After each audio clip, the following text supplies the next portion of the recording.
नमस्कार, आप देख रहे हैं न्यूज 18 राजस्थान और आपके साथ मैं हूं प्रियंका राय। रुक करेंगे फटाफट खबरों का। मोदी मंत्रिमंडल विस्तार और फेरबदल के बाद कैबिनेट की अहम बैठक हुई, जहां किसानों के हित में बड़े फैसले लिए गए। कोविड जैसी महामारी से निपटने के लिए पैकेज का भी ऐलान हुआ। पीएम मोदी ने कैबिनेट की बैठक में कहा कि ये मंत्री व्यवस्था के चलते हटे हैं, इनके हटने की इनकी क्षमता से कोई संबंध नहीं है। साथ ही पीएम ने ये भी कहा कि इनके मंत्रालयों का जिम्मा वाले इनसे मिलकर इनके अनुभव का फायदा लें। केंद्रीय मंत्री अनुराग ठाकुर ने कहा कि सरकार मंडियों का सशक्तिकरण करना चाहती है। सरकार ने एक अहम फैसला लिया है, जिसके तहत 1 लाख करोड़ रुपए मंडी के जरिए किसानों तक पहुंचेंगे। केंद्रीय कृषि मंत्री नरेंद्र सिंह तोमर ने प्रेस ब्रीफिंग को संबोधित करते हुए कहा कि एमपीएससी मंडियों को मजबूत किया जा रहा है। स्वास्थ्य मंत्री मनसुख मंडाविया ने प्रेस कॉन्फ्रेंस के दौरान बताया कि हेल्थ इमरजेंसी के लिए 23,000 करोड़ का पैकेज दिया गया है। उन्होंने कहा कि 8,000 करोड़ राज्य सरकारों को देंगे। नए रेल मंत्री अश्विनी वैष्णव ने लोकसभा अध्यक्ष ओम बिरला से उनके घर पर जाकर मुलाकात की। लोकसभा अध्यक्ष ओम बिरला ने रेल मंत्री वैष्णव को नए दायित्व के लिए बधाई दी। राज्यसभा सांसद भूपेंद्र यादव ने पर्यावरण मंत्रालय की जिम्मेदारी संभाल ली है। कार्यभार संभालने के बाद उन्होंने पीएम की उम्मीदों पर खरा उतरने की बात कही। नए आईटी मिनिस्टर अश्विनी वैष्णव ने कार्यभार संभालते ही ट्विटर को चेतावनी दी है। उन्होंने कहा कि देश का कानून सबसे ऊपर है और ट्विटर को इसे लागू करना ही होगा। सुप्रीम कोर्ट ने सोशल मीडिया के गलत इस्तेमाल पर सख्त टिप्पणी की है। देश की सर्वोच्च अदालत ने कहा कि इसे रोकने की जिम्मेदारी कंपनियों की है। यूपी में ब्लॉक प्रमुख चुनाव में हुए बवाल को लेकर प्रियंका गांधी ने योगी सरकार पर निशाना साधा है। कांग्रेस महासचिव ने कहा कि लोकतंत्र का चीरहरण हो रहा है। मरुधरा में सरपंच और उप सरपंच उपचुनाव की घोषणा कर दी गई है। 22 जिलों के 50 सरपंचों उप सरपंचों के लिए 25 जुलाई को मतदान और मतगणना होगी। सीएम ने जोधपुर के विकास कार्यों की समीक्षा की। इस दौरान सीएम ने कहा कि शहरी क्षेत्रों में आधारभूत ढांचे के विकास, सौंदर्यीकरण, ड्रेनेज एवं सीवरेज कार्यों से जुड़ी परियोजनाओं को समय पर पूरा किया जाए। बैठक में सीएम ने अधिकारियों को निर्देश दिए कि स्थानीय लोगों की आवश्यकता और जनप्रतिनिधियों के सुझावों के अनुरूप इन कार्यों को योजनाबद्ध रूप से पूरा किया जाए। मुख्यमंत्री ने कहा कि सार्वजनिक निर्माण विभाग प्रदेश भर में नॉन पेचेबल और खराब सड़कों के पुनर्निर्माण को प्राथमिकता दें। सीएम गहलोत ने एनएचएम संविदा कर्मियों को सौगात दी है।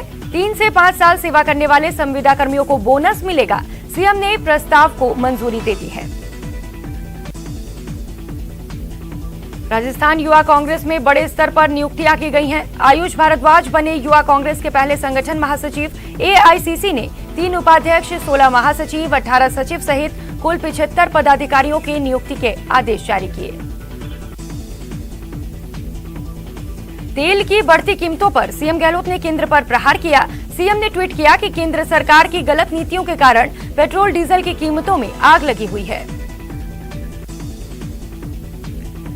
तेल कंपनियों ने आज एक बार फिर से पेट्रोल डीजल के दामों में बढ़ोतरी की। पेट्रोल के दामों में 37 पैसे प्रति लीटर तो डीजल के दाम में 9 पैसे प्रति लीटर तक की बढ़ोतरी हुई। पेट्रोल, डीजल और घरेलू गैस सिलेंडर की बढ़ती कीमतों के विरोध में भारतीय किसान यूनियन और संयुक्त किसान मोर्चे ने जयपुर में प्रदर्शन किया। कलेक्ट्रेट पर प्रदर्शन के दौरान प्रदर्शनकारियों ने करीब 8 मिनट तक गाड़ियों के हॉर्न बजाकर महंगाई का विरोध किया। पेट्रोल डीजल के बढ़ते दामों को लेकर एनएसयूआई ने जयपुर के पेट्रोल पंपों पर हस्ताक्षर अभियान चलाया। छात्रों का कहना है कि महंगाई के चलते गरीब और मध्य वर्गीय परिवार परेशान है। राजस्थान कर्मचारी चयन बोर्ड की पटवार सीधी भर्ती परीक्षा 23 और 24 अक्टूबर को होगी। इसके लिए संशोधित विज्ञप्ति जारी कर दी गई है। विज्ञप्ति में 957 पदों को बढ़ाया गया। गैंगरेप की घटनाओं पर नेता प्रतिपक्ष कटारिया ने राज्य सरकार पर हमला बोलते हुए कानून व्यवस्था पर सवाल उठाए और ऐसी घटनाओं को रोकने के लिए ठोस फैसला लेने की बात कही। चंडीगढ़ में एक कारोबारी ने एक्टर सलमान खान और अलवीरा खान के अग्निहोत्री के खिलाफ 3 करोड़ की धोखाधड़ी का आरोप लगाया है। चंडीगढ़ के मनी माजरा ने बीइंग ह्यूमन का शोरूम खुलवाकर सामान नहीं भेजने का आरोप लगवाया। लंबे इंतजार के बाद बारां में आज जमकर बारिश हुई, जिससे लोगों को गर्मी से राहत मिली, साथ ही किसानों के चेहरे भी खिल गए। बीजेपी प्रदेश अध्यक्ष सतीश पूनिया ने किसान प्रतिनिधि मंडलों से अपने निवास पर मुलाकात की। पूनिया ने मोदी सरकार की किसानों के लिए चलाई जा रही योजनाओं को लेकर फीडबैक लिया। मरुधरा में कोरोना संक्रमण तेजी से कम हो रहा है। लगातार दूसरे दिन भी कोरोना से कोई मौत नहीं हुई, जबकि बीते 24 घंटे में महज 69 नए मामले सामने आए। प्रदेश में अब 900 से कम एक्टिव केस हैं। भरतपुर की नगरपालिका नदबई की चेयरमैन हरबती सिनसिनाबार के पति अजब का जन्मदिन भरतपुर के सर्किट हाउस में मनाया गया। इस दौरान लोगों ने सोशल डिस्टेंसिंग की जमकर धज्जियां उड़ाई। जयपुर में कोरोना को लेकर जिला कलेक्टर अंतर सिंह नेहरा ने अधिकारियों की बैठक ली और कोविड सहायता प्रकरणों के जल्द निपटारे के निर्देश दिए। कोटा में कोविड टीकाकरण महाअभियान चलाया जा रहा है। कोटा को 10,750 डोज मिल चुकी है, लिहाजा 18 साल की उम्र से ऊपर के सभी लोगों को टीका लगाया गया। कोटा में वैक्सीनेशन के दौरान बड़ी लापरवाही सामने आई। सेंटरों पर लोगों को लंबी लाइन लगते हुए देखा गया और सोशल डिस्टेंसिंग की धज्जियां उड़ती नजर आईं। भरतपुर में भी लोगों की लापरवाही देखने को मिली। आरबीएम अस्पताल में मरीजों की भीड़ नजर आई, जहां कोरोना गाइडलाइंस की जमकर धज्जियां उड़ाई गई। भरतपुर जिले के उज्जैन कस्बे में सामुदायिक स्वास्थ्य केंद्र पर 50 सिलेंडरों की क्षमता वाला ऑक्सीजन प्लांट का शिलान्यास किया गया। इसका शिलान्यास नदबई विधानसभा के विधायक जोगिंदर सिंह अवाना ने किया। टोंक में वैक्सीनेशन और नारी सशक्तिकरण को लेकर बैठक की गई। ये बैठक न्यायिक मजिस्ट्रेट स्वाति भगवती की अगुवाई में हुई, जिसमें ज्यादा से ज्यादा वैक्सीनेशन पर जोर दिया गया। कोटा में कोरोना दम तोड़ रहा है। 3 दिन बाद यहां एक मरीज की रिपोर्ट पॉजिटिव आई है। यहां अब एक्टिव केस की संख्या सिर्फ 6 रह गई है। अलवर में 19 साल की युवती को अगवा कर 7 लोगों ने 3 अलग अलग जगहों पर ले जाकर उसके साथ दुष्कर्म किया और फिर बेहोशी की हालत में उसे रोड पर फेंककर फरार हो गए। अलवर में ही एक और गैंगरेप की घटना सामने आई है। रामगढ़ में दरिंदों ने नाबालिग लड़की के साथ गैंगरेप की वारदात को अंजाम दिया। पीड़िता ने थाने में शिकायत दर्ज कराई है। कोटा में दिव्यांग नाबालिग से गैंगरेप मामले में कोर्ट ने बड़ा फैसला दिया और 2 आरोपियों को आजीवन कारावास की सजा सुनाई, साथ ही 50-50 हजार का जुर्माना भी लगाया। जयपुर के कोटपूतली में 2 पक्षों में जमीन को लेकर जबरदस्त जंग छिड़ गई। इस जंग में एक युवक ने फायरिंग कर दी, जिसमें एक महिला घायल हो गई।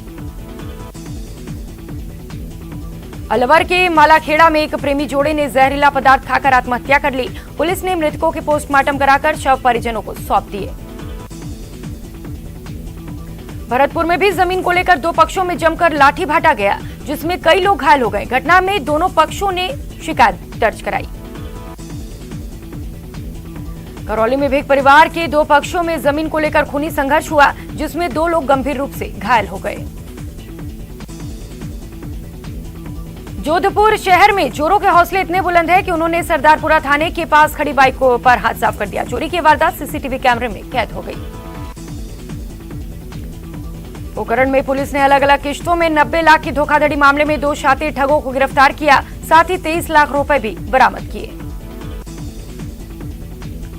बाड़मेर में पुलिस ने 30 करोड़ की हीरोइन के साथ 4 तस्करों को गिरफ्तार किया। वहीं अब एसओजी आरोपियों से राज उगलवाएगी। बीकानेर के चौकठिया क्षेत्र में आपसी विवाद को लेकर फायरिंग हो गई। घटना में एक शख्स को गोली लग गई, जिसमें वो बुरी तरह से घायल हो गया।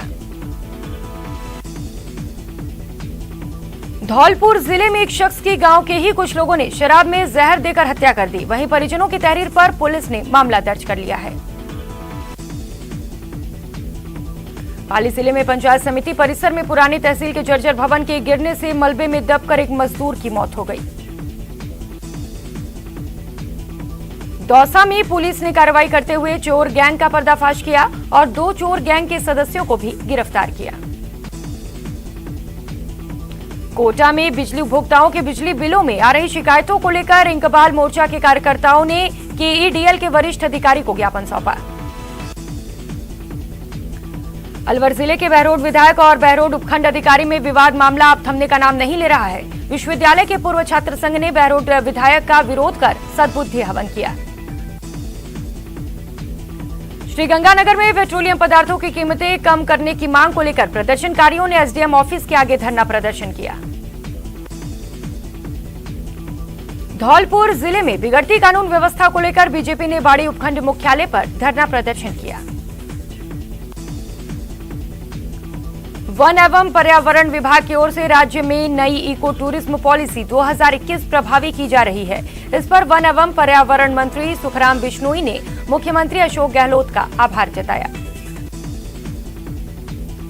राज्य के माइंस विभाग की विजिलेंस विंग के पुनर्गठन की कवायद तेज हो गई है। एसीएस माइंस ने विभाग की विजिलेंस विंग को प्रभारी और कारगर बनाने के लिए अधिकारियों की टीम के साथ संभावित विकल्पों पर विचार विमर्श किया। मुख्य सचिव निरंजन आर्य ने राजस्थान निर्यात संवर्धन समन्वय परिषद की दूसरी बैठक की। बैठक में निरंजन आर्य एक जिला एक उत्पादन योजना के तहत फोकस करने के निर्देश दिए। भीलवाड़ा में बीजेपी शहर मंडल अध्यक्ष और नगर परिषद पार्षद के चुनाव के बाद पहली संगठनात्मक मीटिंग हुई। बैठक में बीजेपी जिलाध्यक्ष लादूलाल तेली सहित बीजेपी पार्षद मौजूद रहे। करौली में नशे के खिलाफ जिला पुलिस की सक्रियता पर यंग वॉरियर्स ने आभार जताया। पुलिस ने कार्रवाई करते हुए 50 लाख रुपए के स्मैक की खेप पकड़ी थी। बारां में लंबे इंतजार के बाद जमकर बारिश हुई। वहीं बारिश होने से शहर में जगह जगह पानी भर गया, जिससे लोगों को परेशानी का सामना करना पड़ा। सांसद सुखबीर सिंह जौनपुरिया सवाई माधोपुर जिले के गंगापुर सिटी दौरे पर रहे, जहां उन्होंने पंचायत समिति के सभागार में अधिकारियों की बैठक ली।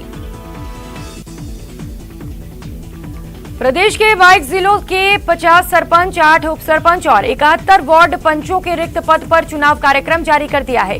आयोग ने 22 जिलों में कोरोना संक्रमण के कम होते केसों के मद्देनजर चुनाव कार्यक्रम जारी किए। प्रतापगढ़ जिले में सहकारिता मंत्री उदयलाल आंजना ने निर्माणाधीन कॉलेज का आकस्मिक निरीक्षण किया। इस दौरान उनके साथ विद्यालय के शिक्षकों के साथ अधिकारी और जनप्रतिनिधि भी मौजूद रहे। खेल राज्य मंत्री अशोक चांदना बूंदी जिले के हिंडोली क्षेत्र के दौरे पर रहे, जहां चांदना का कांग्रेस कार्यकर्ताओं सहित क्षेत्र के लोगों ने गर्मजोशी से स्वागत किया। टोंक जिले के निवाई में कृषि उपज मंडी समिति में विधायक प्रशांत बैरवा ने मंडी विकास के लिए 5 करोड़ रुपए के विकास कार्यों की घोषणा की। धौलपुर जिले के बसेड़ी कांग्रेस विधायक खिलाड़ी लाल बैरवा बसेड़ी क्षेत्र के दौरे पर रहे, जहां उन्होंने पंचायत समिति सभागार में उपखंड स्तरीय अधिकारियों के साथ समीक्षा बैठक की। आगामी 1 साल का रोड मैप तैयार करने के लिए 2 दिवसीय राष्ट्रीय कार्यशाला माउंट आबू में आयोजित हुई। इस कार्यशाला में सेवा दल की जनसेवा और राष्ट्र निर्माण में भूमिका पर मंथन हुआ। भरतपुर में एसडीआरएफ कमांडेंट पंकज चौधरी ने एसडीआरएफ बटालियन पहुंच निरीक्षण किया और जवानों की बैठक ली। अजमेर में कोरोना की भीषण मार झेल रहे टेम्पो और सिटी बस चालकों इंश्योरेंस और टैक्स की दोहरी मार पड़ रही है। टेम्पो चालकों का कहना है कि कारोबार बंद होने के बावजूद बैंक की किश्तों के लिए परेशान किया जा रहा है। अजमेर में जिला सतर्कता समिति की बैठक में किशनगढ़ विधायक ने चारागाह जमीन पर अतिक्रमण पर सुनवाई न की शिकायत की। कलेक्टर से अधिकारियों को मामले की गंभीरता के आधार पर कार्रवाई करने के निर्देश दिए। विधानसभा अध्यक्ष डॉक्टर सीपी जोशी 7 दिवसीय अपने गृह क्षेत्र